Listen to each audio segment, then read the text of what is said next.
Recipe হলো চিংড়ি মাছের মালাইকারি।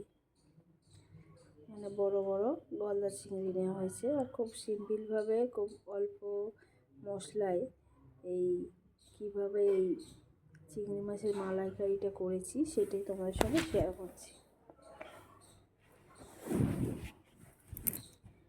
এখানটা আমি কোনো দুধের ব্যবহার করব না, দুধের ব্যবহার না করেই এই মালাইকারিটা করেছি।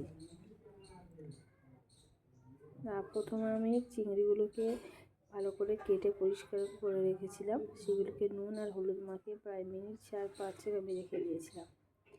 এবার কড়া গরম করে নিয়েছি, তাতে সর্ষের তেল দিয়েছি, দিয়ে আমি চিংড়ি মাছগুলোকে আমি ভেজে নেব।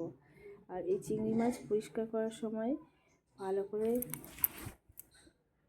পরিষ্কার করতে হবে, মাঝখানে যে খোসাটা তুলে নিয়ে ভেতর থেকে যে ওদের কালো যে সুতো মতো গেছে ওইটা বের করে নিতে হবে। মাথার কাছে কিছুটা কেটে নিয়ে মাথার যে ময়লাটা থাকে সেটাও বের করে দিতে হবে। দেখো এরকমভাবে আমি চিংড়িগুলোকে 2-3 বার করে ভেজে নিয়েছি। আর যেহেতু একটু বড়ো বড়ো চিংড়ি আছে সেই জন্য খুব বেশি একসঙ্গে ভাজা যায়নি, 3টে করে আমি ভেজে নিয়েছি। বন্ধুরা, চিংড়ি মাছের যত কিছু রেসিপি আছে তার মধ্যে তো চিংড়ি মাছের এই মালাইকারি আমার কাছে সবচেয়ে বেস্ট মনে হয়। সবসময় বাড়িতে দুধ নারকেল না থাকলে নারকেলের দুধ ছাড়াও কিভাবে মালাইকারি করা যায় সেটাই তোমাদের সঙ্গে আমি তুলে ধরলাম। দেখো প্রথমে গরম মশলা ফোড়ন দিয়েছি, চিংড়ি মাছগুলো ভেজে রাখার পরে তেল দিয়েছি, তাতে গরম মশলা ফোড়ন দিয়েছি, আদা রসুন পেঁয়াজ একসঙ্গে আমি পেস্ট করে নিয়েছিলাম। খুব বেশি থেকে 2 চামচ আমি জাস্ট দিয়েছি, দিয়ে আমি খুব ভালো করে এই আদা রসুন পেঁয়াজের যে পেস্টটা সেটা ভেজে নেবো যাতে কাঁচা গন্ধ চলে যায়। আর 2 চামচ আমি টমেটো যে পিউরি সেটাকে আমি একই সঙ্গে কিছুক্ষণ পর দিয়ে এটাকেও ভালো করে কষিয়ে নেব। এখানে সবই বেশি বাটা মশলার ব্যবহার করেছি, এখানটা পেঁয়াজটাকে কুচি করেও ভাজা যেত। দেখো সামান্য হলুদ গুঁড়ো দিয়েছি, মালাইকারিতে খুব বেশি হলুদ গুঁড়ো দেওয়ার প্রয়োজন হয় না। আর লঙ্কা গুঁড়ো দিলাম, ঝাল লঙ্কা গুঁড়ো, কাশ্মীরি লঙ্কার গুঁড়ো দিলাম, দিয়ে ওই মশলাটাকে খুব ভালো করে পরিমাণ মতো লবণ দিয়ে খুব ভালো মতো আমি কষিয়ে নেব। এখানে আবার 3 থেকে 4 মিনিট আমাকে কষাতে হবে যাতে মশলার সমস্ত কাঁচা গন্ধ চলে যায়। আর মশলা থেকে কিছুটা তেল ছেড়ে, দেখতেই পাচ্ছ তেলটা ছেড়ে গেছে। এবারে কাজু আর পোস্ত আমি বেটে রেখেছি, আমার 7-8টা কাজু আর 1 চামচ পোস্ত বেটে সেটাকে আমি পেস্ট করে রেখেছি। যেহেতু আমার নারকেল ছিল না সেহেতু দেখো এবার এটা খুব ভালো করে কষাতে হবে। কষানোর পরে এটা থেকেও ভালো তেল ছেড়ে যাবে।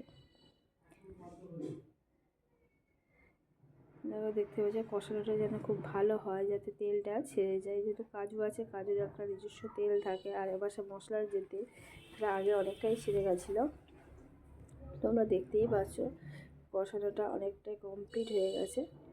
এবার আমি সামান্য জল দিয়ে দিচ্ছি, দিয়ে এবারে পরিমাণ মতো জল দিয়ে দিলাম। খুব বেশি জল দেওয়ার প্রয়োজন হয় না, যেহেতু এখানটায় মালাইকারি হবে তাই এটা একটু ঘন ঘনই হয়। দেখা গেল হয়ে গেছে। এবারে আমি চিংড়িগুলোকে দিয়ে দিচ্ছি। চিংড়িগুলোকে একটু বেশিক্ষণ ধরে মোটামুটি 4 থেকে 5 মিনিট গ্রেভিতে ফোটাতে হবে, কারণ চিংড়িটা যাতে গ্রেভিটা খুব ভালোভাবে টেনে নিতে পারে।